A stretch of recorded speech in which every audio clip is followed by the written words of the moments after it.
Log on, tune in, find out. Another good idea from Cambridge. And it's my great pleasure to welcome you all to Cambridge and to the Institute for this workshop.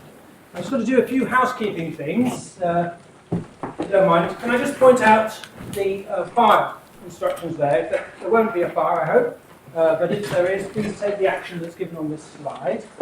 And can I also ask you especially to turn off your mobile phones, because we will be recording the talks, and we find that mobile phones, especially texting, even silent texting, affects the recording. So please turn your mobile phones off.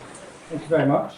It's sort of great to see so many of you here for such an interesting program and workshop on representation theory and lead theory, two great classical areas of mathematics that are coming together. Can I say something about the staff? The staff at the Institute are fantastic. They're experienced, they're efficient, they're knowledgeable, and best of all, they're here to help you. And please don't be reticent. If you want anything, if you need anything, go and ask, because that's what they're there for. And finally, can I remind you that at 5:30 today, in the lobby area, there is a wine reception, to which, of course, you're all invited. So can I wish you a very successful workshop, and I'll hand you over to the chair of the first section. So, thank you.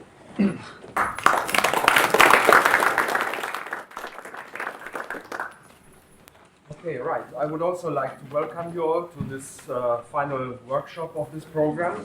There is only one announcement at this moment, namely there is the list of people who signed up for the conference dinner on Thursday.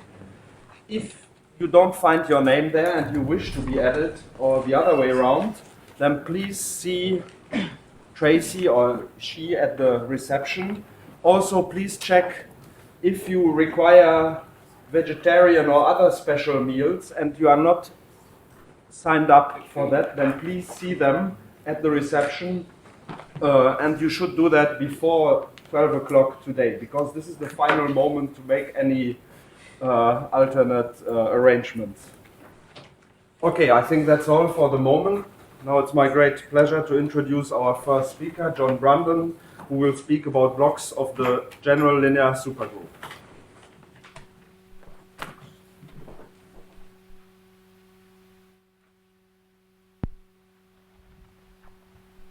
Okay, I'd like to thank the organizers very much for giving me the privilege to speak here. I'm going to talk today about the Lie superalgebra GLMN, but actually I want to start off a little bit tangential to that and talk a little bit about some canonical bases, which I think is a good way to sort of lead into this game. So I want to start off by, I'm going to just talk about SL infinity to start with. So I'm talking about this infinite Dynkin diagram with vertices labeled by all integers. So it's doubly infinite in both ways. Let U be the quantized enveloping algebra of SL infinity. I'm just working generically, so I'm working over the field Q with an indeterminate Q adjoined. So this guy has Chevrolet generators EI and FI indexed by all integers. I'm not going to write down the relations, but I do want to just write down what the co-multiplication is on this, because, well, there's 4 different choices, all of which you find in the literature. So without this information, it's very confusing to try and recover what I'm telling you. So the co-product on this Hopf algebra, the co-product of EI is KI tensor EI. Did I do it wrong already? Yes, I already did. You see, I can't do it myself. Is EI tensor KI plus 1 tensor EI. And the co-product for FI is FI tensor 1 plus KI inverse tensor FI. So that's the choice I'm using in this talk. So what I'm interested in actually is this amazing element theta, which is an element of U tensor U. This is Lustig's quasi R matrix. Actually, it's not an element of U tensor U. You have to pass to a little completion of this thing. It's actually an infinite sum, but it's not a big deal. So it's an element of a completion of U tensor U. And Lustig used this thing, theta, for lots of different things, but one of the most successful things he used this quasi-R matrix for was defining canonical bases in tensor products.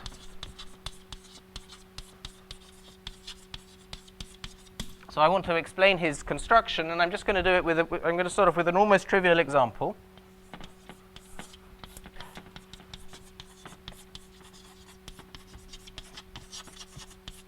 So I'm going to start with V being just the natural module for UQ SL infinity. So this is just the natural module of column vectors. So this has basis little vi indexed by all integers, and the actions of the EI and the FI on the basis are just what you'd expect if these really were matrix units. So let me see. I can kind of draw it like this. So if I just write down all the VIs in an infinite string here, then F1 sends V1 to V2, F2 sends V2 to V3, and so on, and the E's pull you back again. E1 sends V2 back to V1. So that's just the obvious thing, as if EI and FI really were matrix units. And the nice thing about this V is that it has on it a canonical bar involution. So this is an antilinear involution. And it's defined very simply on the basis. Just the basis is already invariant for the bar involution. Then you just extend so that it's antilinear on the whole space. Antilinear with respect to the field automorphism, which sends Q to Q inverse here. And the nice thing about this bar involution, and all the other bar involutions I'm going to write down later on, is that it's a compatible bar involution. I mean, it's compatible with the usual bar involution on the quantized enveloping algebra itself, which EI bar is EI and FI bar is FI. So by that, I mean the obvious thing. Okay, so this is a compatible bar involution on V. And then you think, well, okay, what about V tensor V? That's kind of the first tensor product anyone should ever meet, more or less. How to construct a compatible bar involution on that tensor product. And this is the point of Lustig's construction with the quasi-R matrix. He tells you how to do it. This is a very general construction. You have any two modules over a quantum group with compatible bar involutions. This quasi-R matrix gives you a canonical bar involution on their tensor product. So the game is just, you take a tensor in V tensor V, you apply the bar involution you've already got to the first tensor, you apply the bar involution you've already got to the second tensor, and then you hit the result by the quasi-R matrix, which sort of corrects this thing so that you get a compatible bar involution in this way. That's the bar involution on V tensor W. So once you've got this compatible bar involution on your tensor product, you can start to try and define canonical bases. So let's go ahead and start to do that. Let lambda be just a pair of integers, a tuple of integers. And then there's an obvious basis for the, it's just V tensor V, so there's a completely obvious basis, just the monomial basis. M lambda will be V lambda 1 tensor V lambda 2.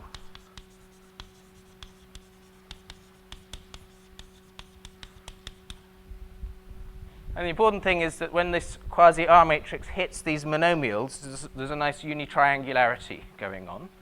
And so you can use Lustig's lemma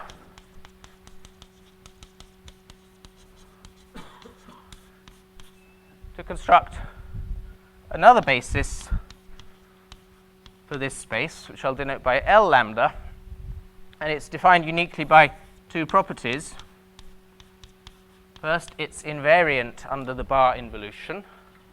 And secondly, L lambda looks like M lambda, at least modulo, how am I going to write this thing? Modulo a linear combination of other M mu's whose coefficients are just strictly positive powers of Q.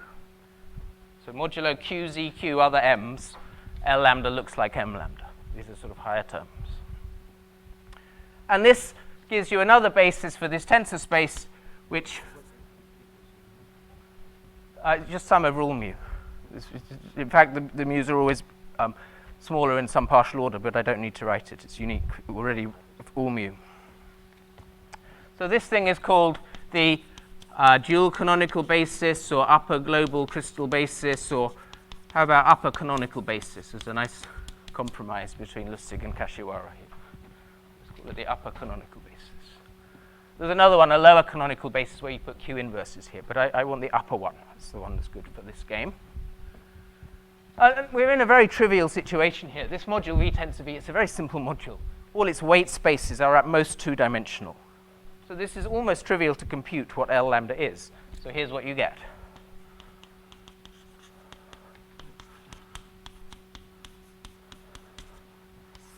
Squeeze it in there without it being unreadable. Usually, L lambda is simply equal to the monomial M lambda. Well, not usually. Whenever lambda is anti-dominant, lambda 1 is less than or equal to lambda 2. But if lambda is dominant,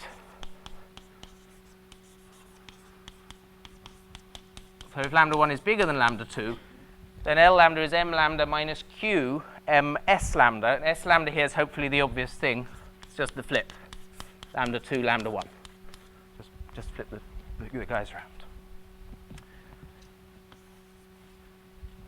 So this is meant to look awfully familiar. If you don't remember where you've seen something like that before, you should think about SL2. Actually, I'm going to think about GL2. It's slightly more convenient for me. Just take the Lie algebra GL2. Take the usual Borel, upper triangular matrices, and the usual maximal torus of diagonal matrices. And I'll just always identify the linear dual of that. I mean, I'm in coordinates here already, so using these coordinates is just pairs of complex numbers. And I think I want the weight rho. Let me see if I can squeeze this. Now, normally in this game, the weight rho is half the sum of the positive roots. And there's only one positive root here. We're doing GL2. It's the way, in my notation, it's 1 minus 1. So this weight rho should be a half minus a half. So that would be if I was doing SL, but I'm doing GL2, and the rho isn't quite unique. And for me, I much prefer the entries of this tuple rho to be integers. So that's always my choice of rho. I always normalize it so the first coordinate is 0. But it's roughly half the sum of the positive roots modulo trace. Okay, so then you have the Verma modules. And the reason I told you about rho is because I choose the kind of more classical labeling of these things from the work of Bernstein, Gelfand, and Gelfand, and I always shift by rho. So this is the guy of highest weight lambda minus rho. It's kind of not the modern convention, but it's better for combinatorics. So that's the usual Verma module of highest weight lambda minus rho, which has a unique irreducible quotient, L lambda. And then you make this calculation. None of us would be here today if we hadn't all made this calculation. The character of the irreducible, well, usually, I'm only, by the way, here talking about integral weights. So I'm just assuming that lambda is a pair of integers, like over here. Usually, well, not usually, the Verma module is irreducible whenever it's anti-dominant. But if it's dominant, in other words, if L of lambda is actually a finite dimensional representation, then what's this? This is awfully trivial, isn't it?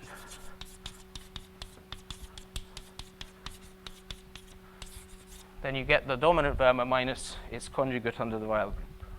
And of course, these formulae here, they're exactly these formulae here at the level of canonical bases, but with Q set to 1.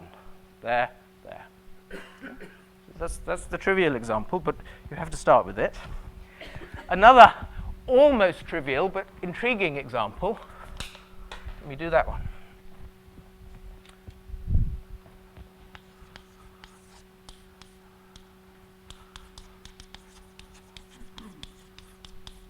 So let me now take the dual of the natural module. So this just has basis fi, where I is an integer. It's more or less the dual of the dual basis. I think I've tweaked it by some signs because I want the action to be given as follows.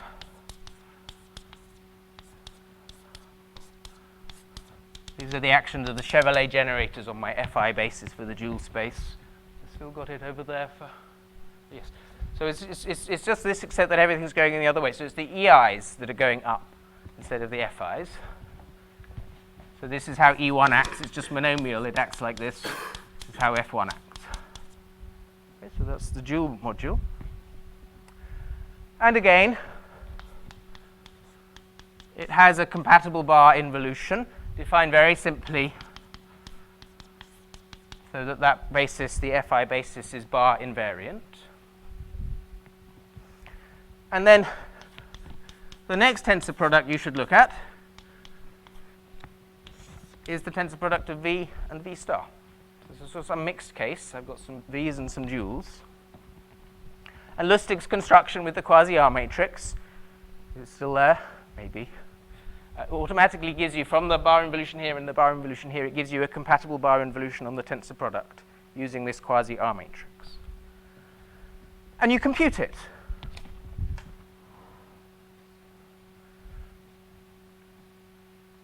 So let's do just exactly everything we did up there. So I first of all need a monomial basis to write anything down. And again, I'm going to label this by pairs of integers.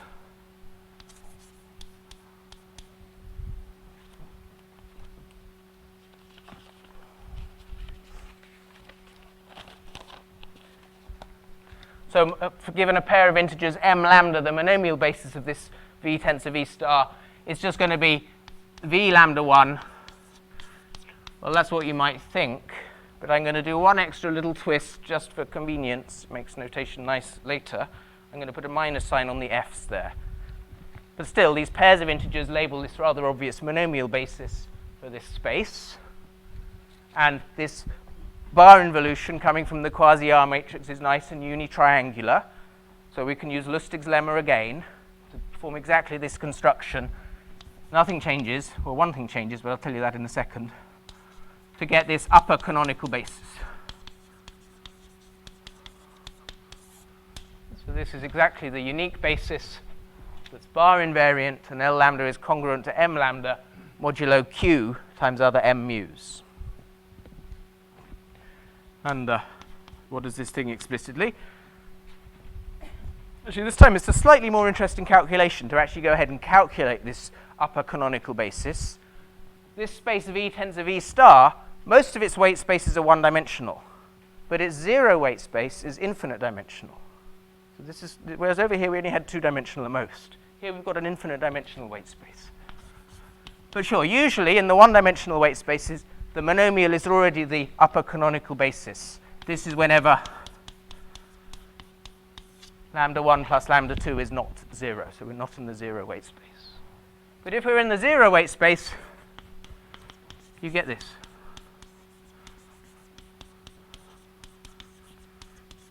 Alpha here is the positive root that I had before, 1 minus 1.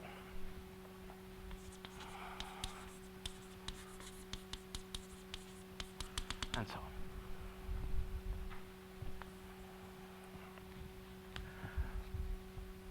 on. I've got an infinite sum here. So something I'm saying doesn't make sense. I mean, go on, keep subtracting q to the 4, lambda plus 4 alpha, and so on forever.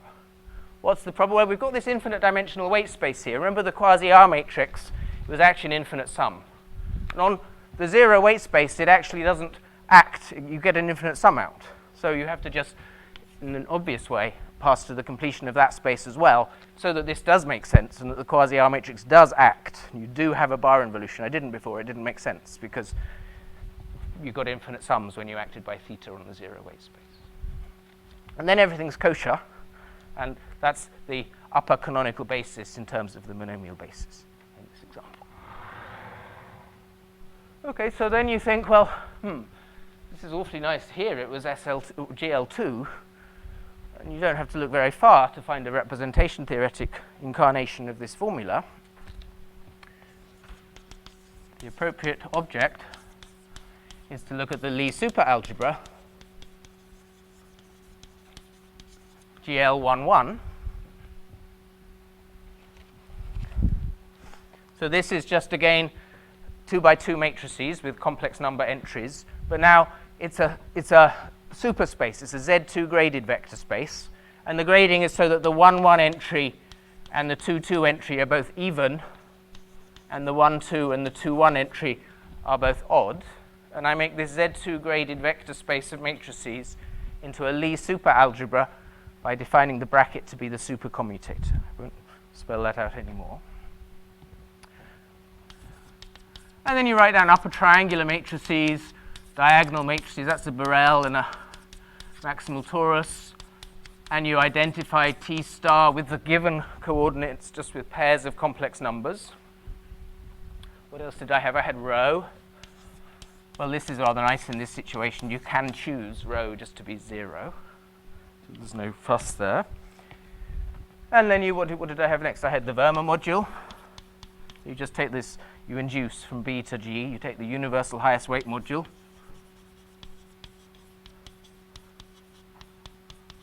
And that, by the usual argument, has a unique irreducible quotient.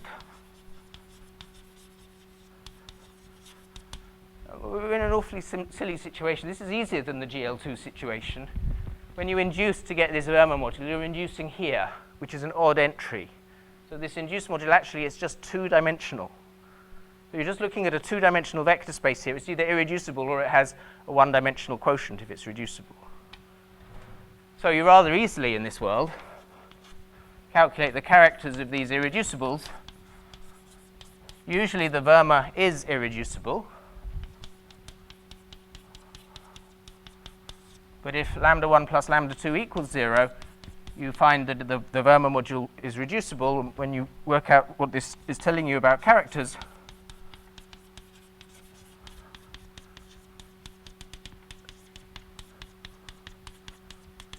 you find that. You're not surprised that this formula is exactly this formula, but with Q set to 1. Okay?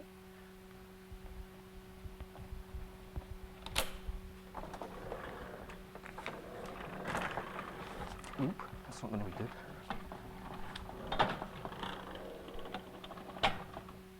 So, well, at least the way I've said it, there's an obvious conjecture now, which everyone's formulated already, but let's just write it down. So fix now pi 1 up to pi n, which I'll call a parity sequence. So that's just a sequence of some zeros and some ones, shuffled up in any order you like. And a little shorthand to make this look slick. Let me write v upper 0 for v, and v upper 1 for v star. And let me write v sub I upper 0 for vi, that was the basis for v. And let me write vi upper 1 for f minus I, that was the basis for v star with that sneaky minus sign in. With those shorthands, I'm going to look at this tensor product.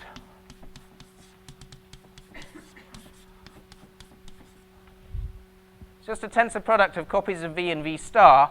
Which one depends on the parity sequence that I've fixed. So this thing has an obvious monomial basis, labeled by n tuples of integers.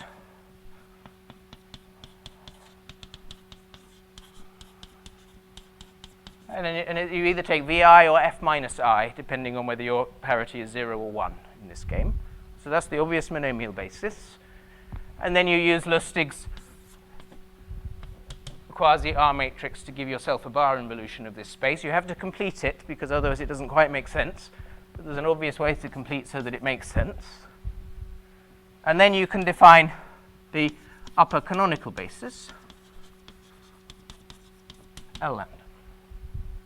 So that was the canonical basis side, and then we need to work out what to replace this representation theory side by. And that's almost as obvious. You take the general linear Lie superalgebra.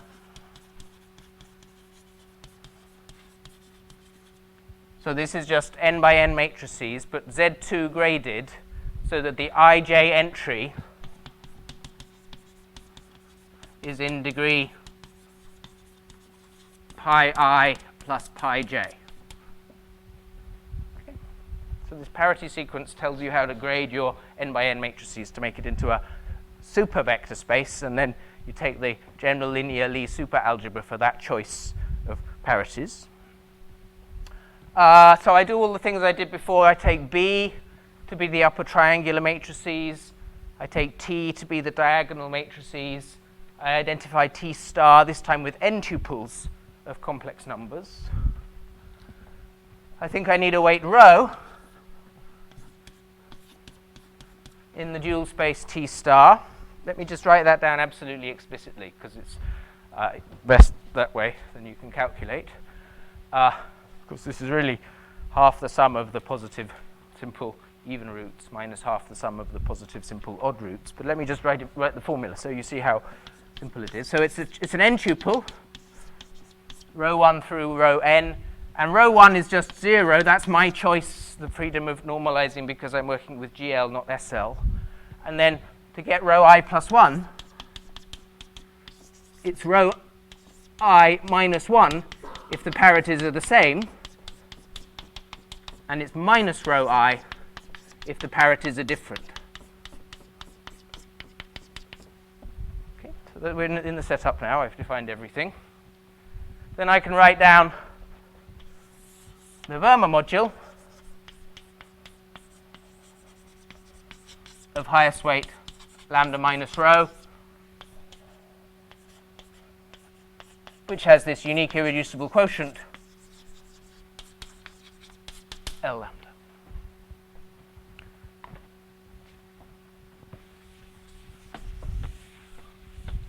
And then the conjecture, you've all formulated it already, I know.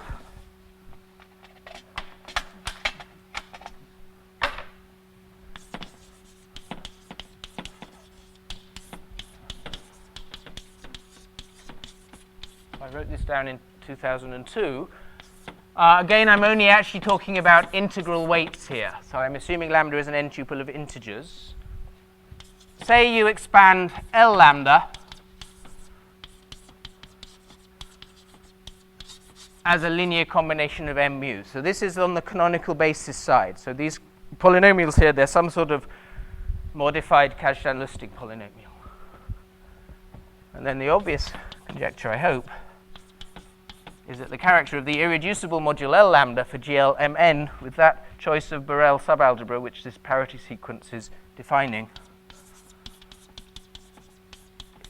in terms of the characters of the Vermas, is just given by evaluating these polynomials at 1.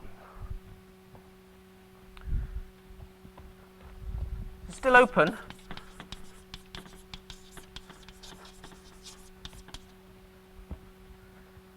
It's such a simple and clean conjecture that I'm surprised it's still open, but okay. Let me tell you about the special cases where it's known.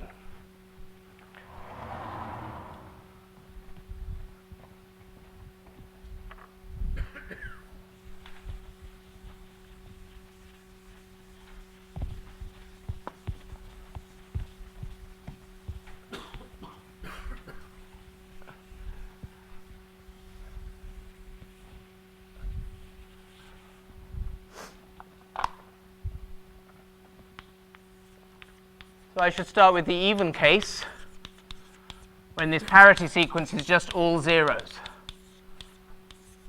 It's just a sequence of n zeros. Then this, where is it? This Lie algebra, it's just GLN. Everything's even.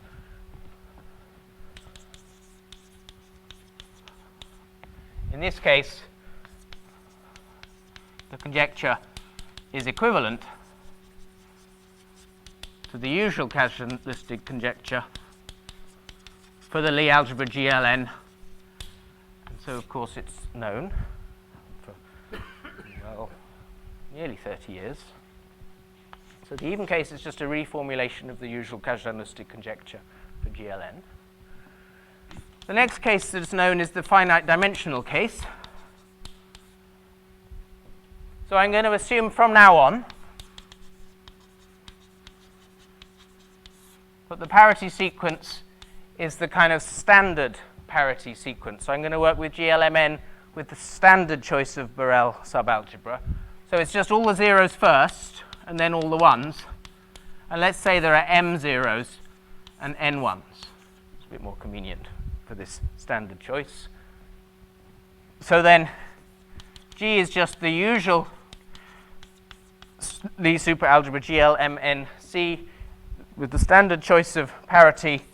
So it's just block matrices where guys up here are even, guys here are even, and guys here are odd via the super bracket. And the Borel upper triangular matrices is the standard Borel. So in this case we had these irreducibles, L lambda, I had them in general, but in this case L lambda is finite dimensional if and only if lambda 1, of course my lambda it's integral again, it's just all integers, that's all I'm talking about. So the lambdas up to m have to be strictly decreasing integers, and the lambdas from m plus 1 up to m plus n have to be strictly decreasing tuples of integers. That's the dominance condition. Those guys label the finite dimensional irreducible representations with integral weight, of course. So the conjecture is true for such lambda. That was the main motivation for the general conjecture in my 2002 paper. So this gives the right character formula for finite dimensional irreducible representations of GLMN. So I'm talking about this old stuff. So in spite of super nature of this conjecture, you use standard Kazdan-Lustig polynomials. You know, it's not known in the general setting if these p lambda mu of q's are standard usual Kazdan-Lustig polynomials. Question about conjecture. So it is for super Lie algebras, but you use just regular p polynomials. I don't know in general if these polynomials are Kazdan-Lustig polynomials. Yes, In the known cases, they are. Okay, okay. I mean, in another sense, they're Kazdan-Lustig polynomials, but I assume you're talking about the usual ones attached to Weyl groups. The Weyl groups have been thrown away, and I've replaced it with these canonical bases. Yes. So you define supergroup state it's defined in this sort of enveloping algebra way rather than in a Hecke algebra way, using Lustig's tensor product of canonical bases. So in the purely even case, that's simply a reformulation, and these are Kazdan-Lustig polynomials of finite type A. But in this mixed case, in general, I still don't know if they are some Kazdan-Lustig. All the known cases, they are. But they are in the sense that they define some. They're defined by Lustig's lemma. No, I mean, But usual cases are usually. In the even case, the way I see their usual finite type is using this Schur-Weyl duality between quantum GLN and the Hecke algebra. So you can it's silly. So what do you think, Hecke super? No, I don't. You don't I throw it away. I don't even try. I just do it on the other side where it's clean. So I'm talking about this old stuff because I wanted to explain this recent progress. So I'm going to call it the semi-finite case. The conjecture is now known to be true for any lambda 1 up to lambda m. So I drop the dominance condition on the first m parts, on the first block, but I keep the dominance condition on the second, the n by n block in the bottom right corner. So let me just call those semi-finite. I just made that up. But this is sort of semi-finite weights. They're finite for the GLN in the bottom corner. So this is a recent result of Cheng and Lam from 2009, which seems to be the best achievement so far.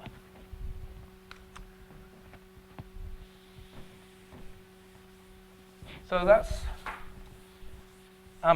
my kind of introduction to GLMN. Maybe makes you think it's still interesting to look at this thing. I think this is your former student.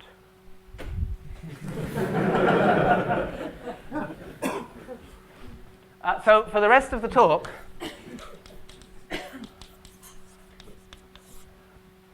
I agree it's ambiguous the way I've written it. I want to actually focus on, I want to go back to this kind of finite dimensional world and tell you some new results there. So I'm talking about, actually I'm talking about integrable representations of GLMN. If you prefer, I do prefer, so I might get this muddled up later on, but if you prefer, I'm talking about rational representations of the group.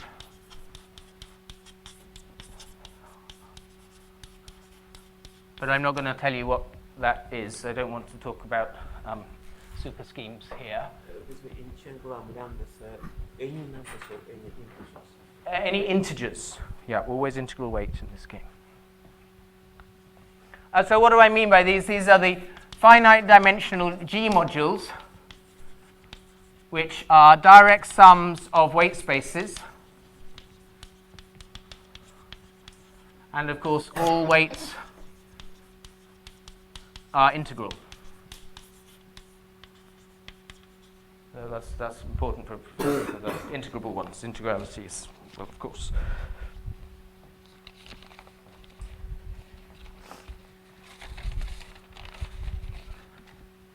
So let me denote this category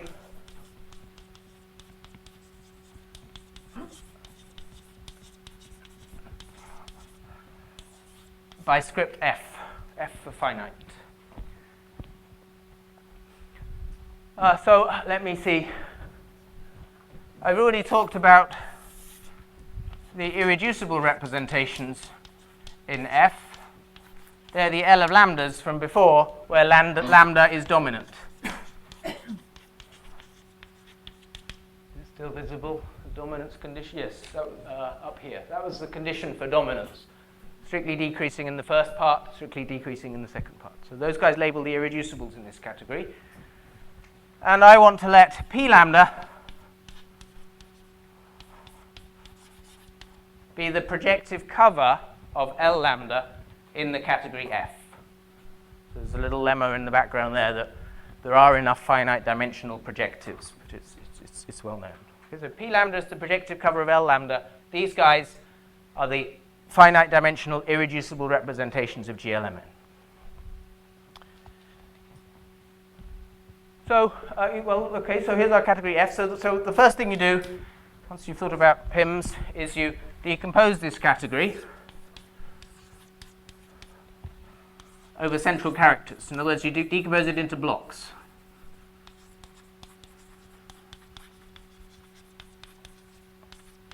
So F chi, it's all the modules of generalized central character chi. So what we really want to do is say something about just the individual blocks. This is all kind of known combinatorics, almost, well, certainly this part was worked out by Cax in the 70s. So there's nothing going on yet.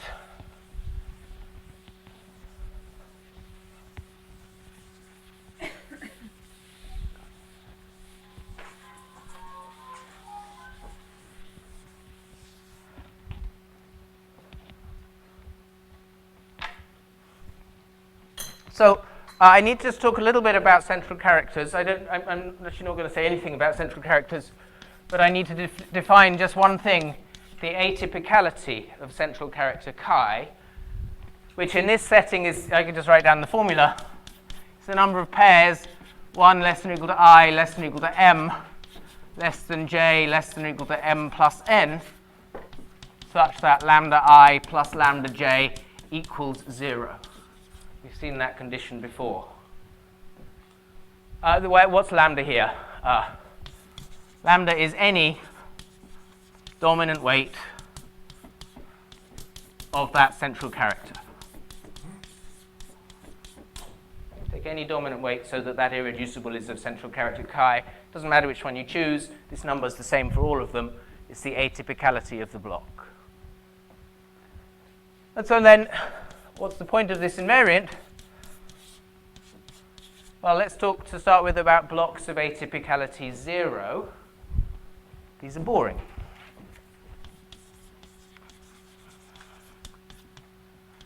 For these blocks, the irreducible is already projective. So these blocks are just matrix algebras. So this already goes back to work of Victor Kacs. So this is sort of the generic picture. This was worked out for all classical Lie superalgebras by Professor Kacs. So then you move up to atypicality 1. I think that might be a bit more of a challenge, but it's not too bad. Actually, you already see this when you look at the principal block of GL11. By principal block, I mean the block containing the trivial module. And that's the first example of a block of atypicality 1. I just want to work this one out. Even it's GL11 is such a trivial thing, but still, you can see it's interesting. It gives you the kind of super part of the SL2 in this game. So GL11 is as nice as SL2 to get intuition for this game.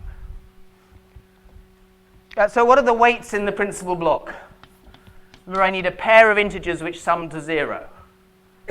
Okay, so they're just I minus I, where I is an integer. So they're just labeled by integers. Let me denote P of lambda, for short, by P of I, where I is an integer.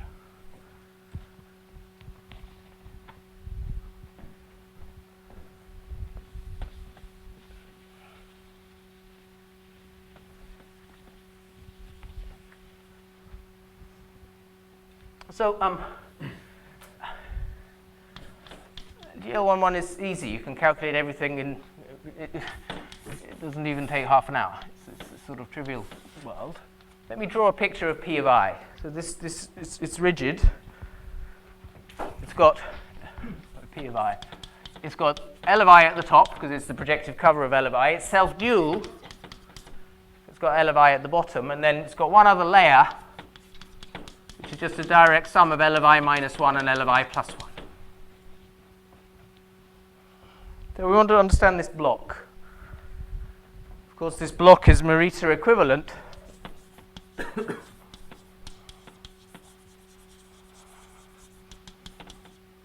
the endomorphism algebra of a minimal projective generator. Oh, but it's a little annoying because I've got an infinite direct sum in there because there are infinitely many irreducibles in this block. So I have to just be a tiny bit careful. I just have to take the locally finite endomorphism. So what do I mean by end fin? I mean the direct sum of the HOMs. So I don't get any silliness going on here. It's a little bit annoying because it means that, the identity endomorphism isn't in here because it's non-zero in every component. So this isn't a unital algebra. Instead, it's a locally unital algebra, and this is not a big deal. You've got these obvious idempotents, EI, projecting this thing onto the ith summand, and these give you a system of mutually orthogonal idempotents which give you a local unit in this endomorphism algebra. So this is not a big deal, and once you've realized that, you can do the usual Morita theorem and see that this category is the same as looking at locally unital modules over this algebra. Okay, but hang on. There's some obvious endomorphisms. Look, this is P of I. It's got L of I minus 1 sitting as a composition factor, so there's a homomorphism from P of I minus 1 to P of I. And there's a homomorphism from P of I plus 1 to P of I because of that composition factor. So there's a homomorphism U and a homomorphism V. And this is all you need to write down a complete presentation for this algebra by Quiver relations. It's GL11, so it's meant to be really embarrassingly easy. But it's a good example to start with. So here's the quiver. Of course, it's just infinite with vertices labeled by Z. And we've just constructed these maps, U and V, u's going up, v's going down, and now I could. So this is the quiver, and I just need to write down the relations, and it's really easy to see that if you do the map u twice, so you go from p of I minus 1 to p of I, and then to p of I plus 1, that composite's 0. And the same with v. If you do v twice, you get 0, and if you do a u and a v, it's the same as doing a v and a u. And that's a complete set of relations for this endomorphism algebra, this locally unital endomorphism algebra. All right, so that's atypicality 1. So the point of the talk is I want to tell you about the general case. What can I say about these blocks of arbitrary atypicality?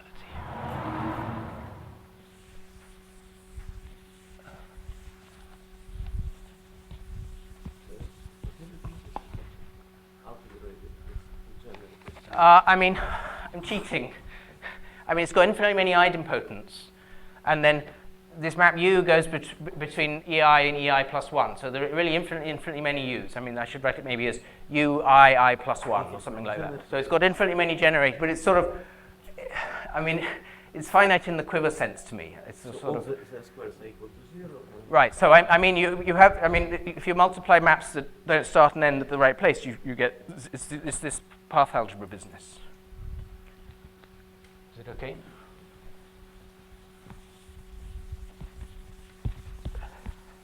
So yeah, I'm using notation there quite badly, but it's okay.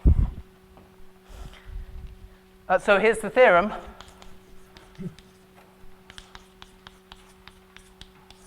Which tells you the picture in general.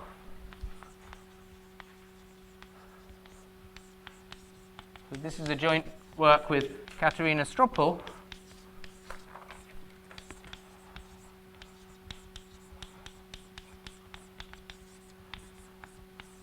So take any block of GLMN of central character chi and let D be the atypicality. It doesn't matter. That's all that's really important to me is this number D, the atypicality of the block.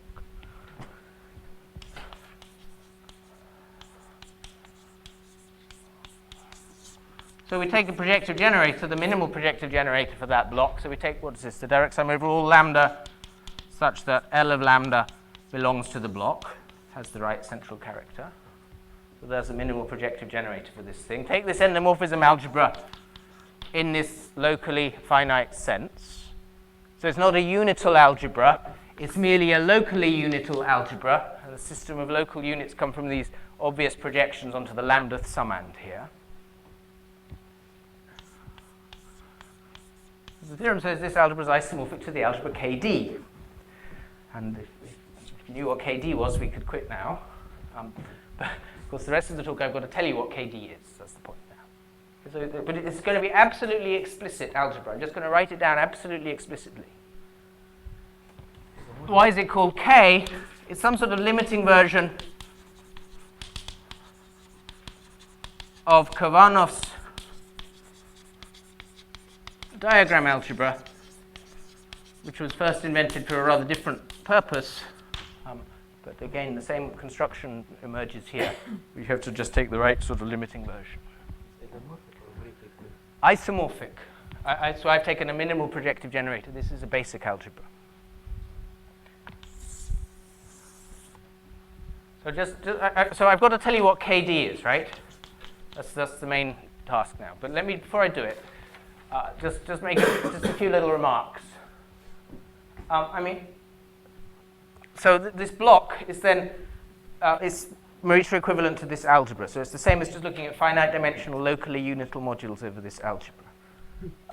So you see right away that actually the block doesn't depend on the central character. It only depends on the atypicality.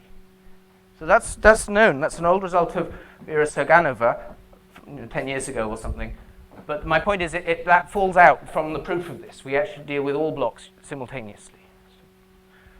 A more substantial remark is that this algebra KD is naturally Z-graded. I haven't defined KD for you, so that doesn't mean very much. But this is K1 here, right? That's K1 coming from GL11. And you can see the relations, they're homogeneous. What's the natural Z grading here?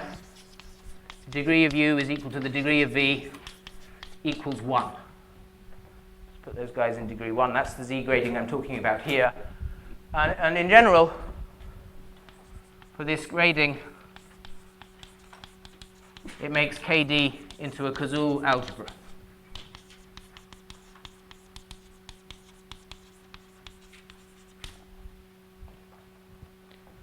I'm talking just about this category F of finite dimensional representations, but I mean really category O, the GLMN, or the blocks of category O if you prefer, should be Cazul.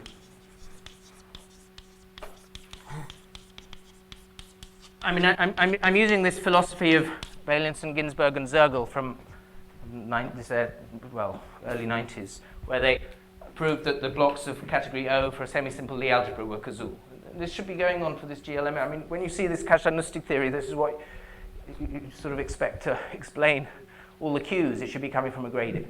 So this is sort of just a baby example, really, this finite dimensional case. But it shows almost by brute force, by calculating this algebra by brute force, and then verifying by algebra that this algebra is Cazul by just writing down linear projective resolutions. It's a bit hopeless, but it should be absolutely true in general. That category. It's actually a positive grading, yes, just like in this example.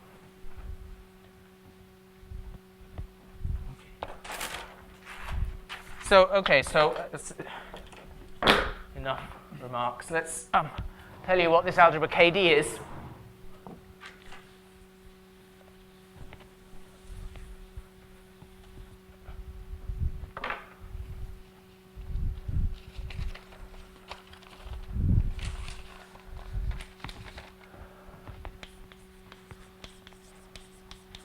So fix a d greater than or equal to 0 now, and I'm going to tell you what KD is.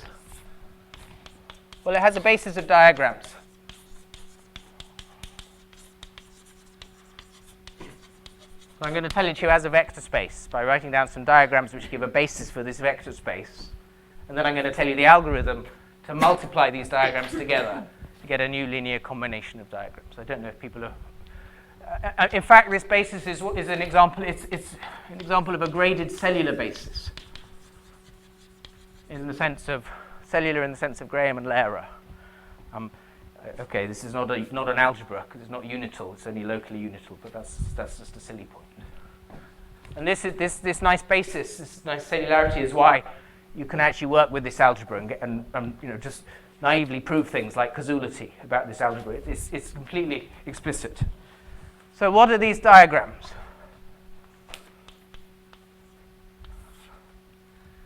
So these diagrams are made of 3 parts. There's a number line in the middle, which I'll call lambda. It's just an infinite line. It's got vertices labeled by, so this thing is a sort of weight in the middle. So it's got vertices indexed by just all integers. It's infinite in both, it's just the infinite number line with vertices on the integers.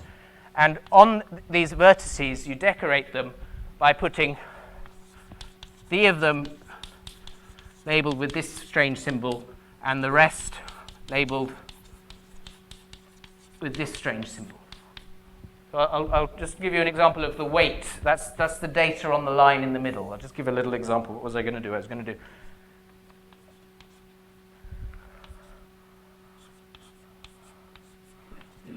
So this thing is infinite in both directions. I'm telling this example, there's just... Okay, I can't do this without... This symbol here, whenever I see this symbol, I'll say the word down. Whenever I see this symbol here, I'll say the word up. And I want you to think of them like arrows, providing some sort of orientation, up or down. So this one has got 3 downs. And all the others that I didn't picture over here, there's infinitely many of them, they're all ups, and to the left, they're all ups. There are 3 downs, I'm doing d equals 3 here. That's this atypicality. So that's the weight lambda. And then what's the diagram A underneath here? This is what I call a cup diagram. So this is made of d cups and infinitely many rays. So there are no crossings. And each cup has just one up and one down. So I'll draw an example of a cup diagram underneath here. I could put a cup here. That's what I mean by a cup. And that cup has got an up there and a down there. So if you think of this as orientation, it's sort of a clockwise cup. Here's another cup. It's got a down here and an up here. Cups have to have just one of each orientation, so that they're either clockwise or anti-clockwise. I could put another cup here. And I want exactly D cups, the atypical. So in this case, I've got exactly 3 cups. And then everywhere else, you put these rays, just infinite straight lines going down to infinity. So there are infinitely many rays here. Okay, so that's a cup diagram. And then a B at the top is a cap diagram, which I really don't need to define because it's just the same notion but with caps instead of cups. So let me put a cap diagram at the top to complete this picture. I could do something like this. I could put a cap there, and a cap there, and a cap there. And then everywhere else, once I've done my 3 caps, I put infinitely many rays going up to infinity. So diagrams of this sort, based on the number D, so D downs, D cups, D caps, give the basis for this algebra KD. When you look at these diagrams, you see that, okay, they've got a bunch of different connected components, like this thing here is actually just a circle to me. It's in fact, this global orientation as a circle is just anti-clockwise. So that's one sort of component you can get. You can get an anti-clockwise circle, or the arrows could be the other way, so it could be a clockwise circle. And then you get various of these lines. In fact, you get infinitely many boring lines, which just go straight from bottom to top. And then you might get a few interesting lines with a little wiggle in, but they're still basically lines oriented from the bottom of the picture to the top of the picture. So that's the basis. Now we need the multiplication.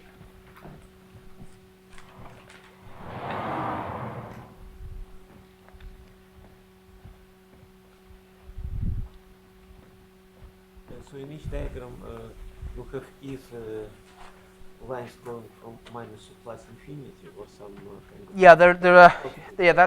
Yeah, there are infinitely many lines going from. There are infinitely many of these boring straight ones going from minus infinity to plus infinity. They can have some little wiggles, but only finitely many wiggles are going on. There are only finitely many interesting components, so you can see it all in a strip. Or finite or compact. Yeah, that's right.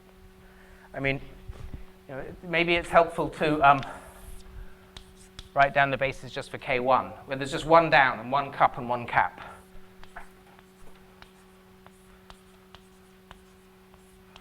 So of course, the down can be in any position. Let's put the down in the position labeled by the integer I. That was really what was parameterizing things for GL11, this integer. So that's where the down is. And then you think, well, how can I put one cap and one cup? Not very many. Everywhere else, I'm not drawing everywhere, but it's just infinitely many of these stupid little straight lines going up. So I could either have an anti-clockwise circle like this, or a clockwise circle, or I could put the cups and caps just one away from each other like this. Maybe like this. Like that. The 4 families of basis elements labeled by I and Z that give this basis for K1. And of course, this thing here is actually going to turn out to be that idempotent EI, and this thing here is going to be the thing I call U, and this thing's going to be the thing I call V in that example. And this thing here is just UV. But in general, there's going to be tons and tons of these cups and caps, and it suddenly gets extremely complicated. So I've got to tell you the game. So I'm going to do this just with some examples, but before I can do the examples, I need just to give you a little dictionary, and then I can write down just a couple of examples, and then I'm done. So the dictionary is going to look mysterious until I do the examples. But this whole business is driven by this rather silly algebra, C of x over x squared. I can't make it look less silly, but I guess it's the cohomology algebra of P1. So it's a commutative Frobenius algebra. What's the first example of such a thing? So it defines something called a two-dimensional topological quantum field theory. And all these pictures over here, this is in the background, this TQFT, and that's why everything's working. But I'm not going to show you anything like this. So of course it's got a multiplication, but it's a Frobenius algebra, so it also has a co-multiplication. I'm not going to write the multiplication down, that would be embarrassing. But let me just write down the co-multiplication. It maps 1 to 1 tensor x plus x tensor 1, and it maps x to x tensor x. Okay. So now an example of how to multiply with that. We'll use that dictionary as we go.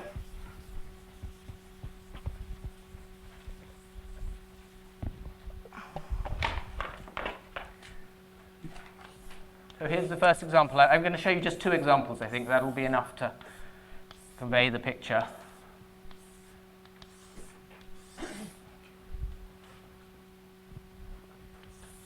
So in general, you want to take 2 of these funny diagrams and multiply them together. And the rule is you get 0 unless B and C are mirror images. So usually these products are 0. That's because there's all these idempotents around. So most products are 0. If they are, then what you do is you take the first diagram and you draw it underneath the second diagram. And because B and C, this cap diagram in the first one and the cup diagram in the second one, are now mirror images, this middle section is symmetric. So what you now do is you join matching rays, these lines, and then you do something which I'm going to have to show you in the example. You smooth the cup-cap pairs out. So you go through this, it's an algorithm, but when you go through this algorithm, and at the end, you end up with a sum, a linear combination of diagrams of the form A, the very bottom cup diagram, some weight in the middle nu, and D, the very top cap diagram. The cellularity is sort of in the background. The weights nu that you get are all bigger than the weights lambda and mu you started with. So there's a very nice sort of triangular property in the background, which is how you work with these objects. So here's meant to be one example where this is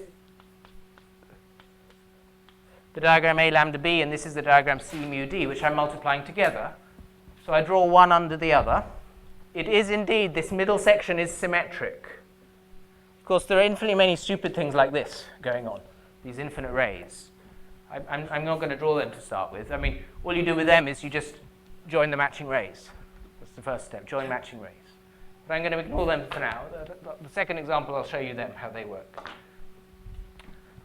So then you get this symmetric middle, which has a cap-cup pair in it, and another cap-cup pair in, which you've got to smooth out. So let's first of all explain how to smooth that cap-cup pair. So what I'm going to do a little surgery to this picture. I'm going to cut it and then join them just going straight through. So a pair of parallel lines straight through. When I make this surgery, what's going on, I've got 1 circle, 2 circles. When I make this surgery, those 2 circles join together into 1 circle. In fact, I've got an anti-clockwise circle and an anti-clockwise circle. Anti-clockwise circles in the dictionary are 1s, and clockwise circles are x's in this algebra. So here it's a 1 and a 1. This circle is a 1 and this circle is a 1. When you do this, you use the multiplication to decide what to do. And 1 times 1 is 1. So I'm going to do the surgery now. So you kill all this stuff. You forget the orientations.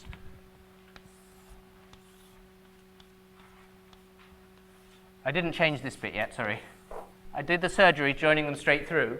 And then my new circle, I orient it so it's anti-clockwise again, because it's meant to be a 1. Okay. And then I've got to do one more surgery to smooth this pair here. And when I do this surgery, it's 1 circle going into 2 circles. And for this, you use the co-multiplication. In fact, it's an anti-clockwise circle. So now I'll do the smoothing. I forget all the orientations, forget everything to start with. That was what I had before. This is where I've done the smoothing here. now I've got my two nested circles here, and I orient them via the co-multiplication. So 1 tends to x. So one of them's anti-clockwise and the other's clockwise, plus the other way round. So I get a sum in this way. Anti-clockwise, clockwise, plus the other way round. Where the outside one's clockwise and the inside one's anti-clockwise. Now I've done all the smoothings, and then finally you just collapse this middle section. When all the cups and caps are gone, you just collapse it, and you end up with a sum of two diagrams. Just two nested circles like this.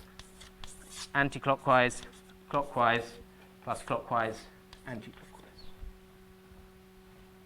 So I'm not actually going to have time to give you the second example, but I just want to finish the dictionary, because so far I've told you what's going on when you're doing moves that involve just circles.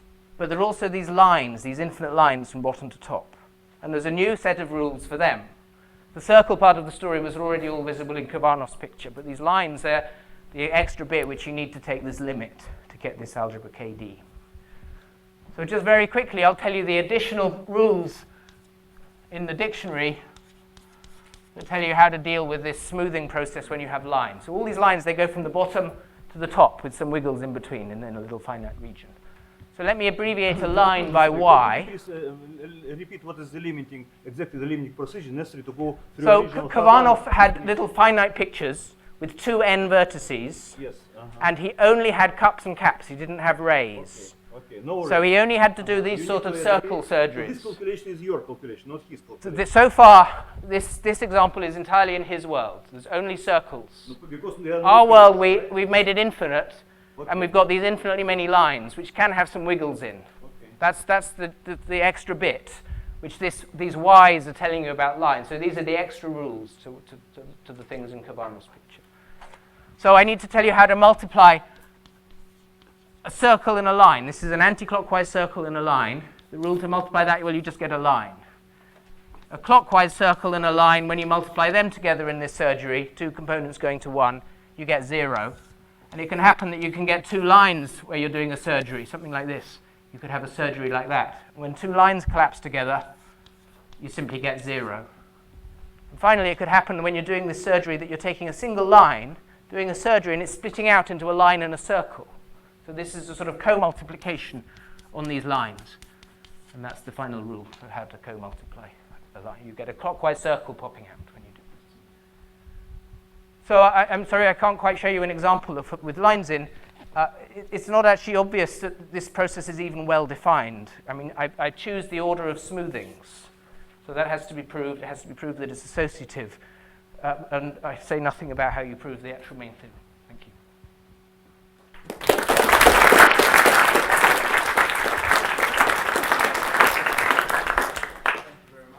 Are there questions?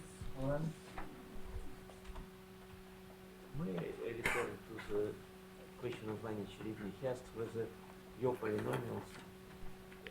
So there's quite a long story about this. Occur among the ones. In this finite case, all kind of my Kazhdan-Lustig polynomials are exactly the Kazhdan-Lustig polynomials associated to suitable Grassmannians. And those were calculated long ago by Lascaux and Schutzenberger. It's one of the very few families where there's an explicit formula.